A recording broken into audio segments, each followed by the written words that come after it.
definitely think this has come full circle for me. Starting out as a recipient of an LCU award when I was in nursing school at Columbia to then getting the LCU Fund Presidential Award. And at that time, I was like a baby nurse. I had just got my nursing license actually, and then I started working as a floor nurse, and then I eventually started working for a maternity startup, and that was the last time I really touched base with the LCU Fund. And now I'm actually in a new position as a director of clinical operations at a company called Pacify. And I am able to provide maternity services in the form of lactation and doula services to patients. So for me, like with the leadership qualities, I think all the things that I spoke about, just thinking about my award a couple of years ago and just saying like, I want to infuse a lot of these things into practice from like just really hearing patients. I think now I'm able to see it from a different side where I'm actually infusing that into the providers that I'm getting to hire, all of these doulas. And I'm sure everyone's seen like a lot of the data related to maternal mortality, and we are actively creating pathways to eliminate, hopefully, like the restrictions, the lack of support that a lot of families have in the birthing space. So I'm just like sitting here, it's just really like exciting that I get to kind of say like kind of walk through my trajectory with the LCU Fund. But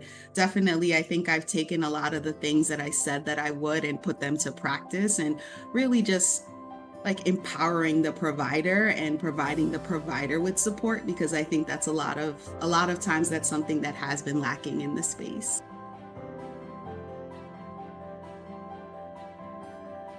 In terms of challenges, I would say, one of the things that ended up happening in my early career days was COVID. And COVID was definitely an eye opener for many of us. And working at the bedside at the time came with lots of challenges and restrictions from, visitor policies. Like there were some families that were separated, and, partners at one point weren't even allowed in the hospital during the early COVID days as they were figuring out how to provide like masking policies, et cetera. So we essentially became doulas for a lot of our postpartum patients. As I was working on a postpartum and NICU floor, we became like the doulas for a lot of our patients because they didn't have someone at the bedside with them who was their support person or their doulas at their bedside. So I think in the early days, definitely COVID was a major restriction. I think also as you transition from the bedside, which I then left and started in a startup world, that came with a lot of challenges in and of itself as well. It's just with a lot of startups, you're essentially building from the ground up. So I really had to utilize skills that I didn't even know I had, and in just like my organization skills and being able to network with people, being able to connect with vendors to really like figure out what services do we need. So from bedside to the clinic side, I think it's definitely been a major transition. And now I'm fully removed from like essentially the patient experience. And now I'm more behind the scenes and actually like creating pathways and workflows for providers now. So that's coming with challenges in and of itself, because I'm working across multi-states to really figure out like what are the guidelines, what are the credentialing requirements, and each state is so different. So I think every part of my life comes with a new set of challenges that you just have to navigate as best as you can.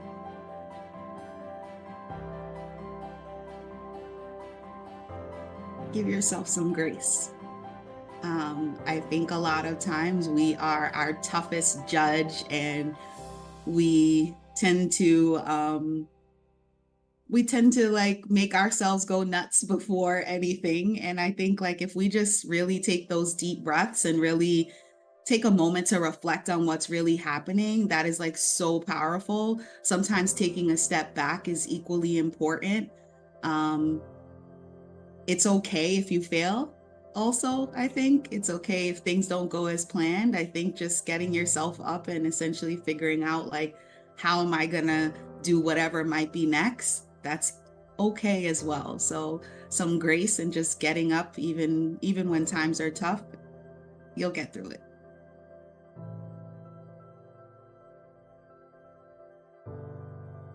I always take it back to my mom. My mom, if anyone goes back to any of my old videos, my mom was like my number one supporter. And she actually attended like the presidential award. And that was like one of the most pivotal moments I always say of my life, because she got to see me in a different light, outside of just like, oh, like you're studying all the time. But like, I think I always try to not just honor her, but really move with compassion the way that she did. I think like she had this sense of giving that I now, as like, 4 years later from her passing, I'm sitting here and I'm just like I want to emulate a spirit like hers. And everything that I do, I want to give. I want to be as selfless as I can. And I just want to pour into people as much as I can. And she did that like with such grace and eloquence. And I'm like, I want to do that. And I think as I move through my profession and now to be in a director level position and to be able to like impact like hiring, like I'm so conscious of how I am pouring into the providers that I am hiring to the network that I'm creating.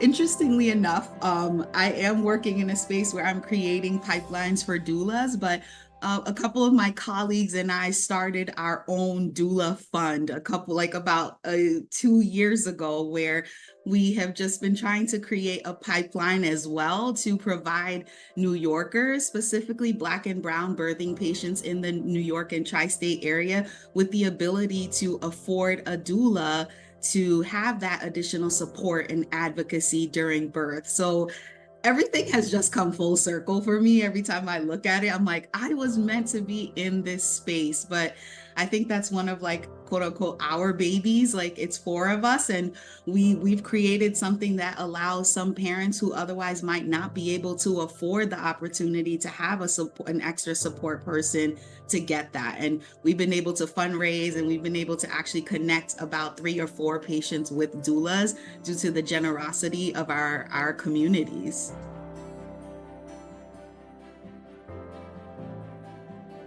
We're still working on that right now, but it is called the New York City Black Doula Fund. So, stay tuned. It's something we are passionate about. I think we're just getting our bearings as we're all in different parts of our lives right now. But you can find our GoFundMe page where you can donate if you do want to. So it's at the New York City Black Doula Fund.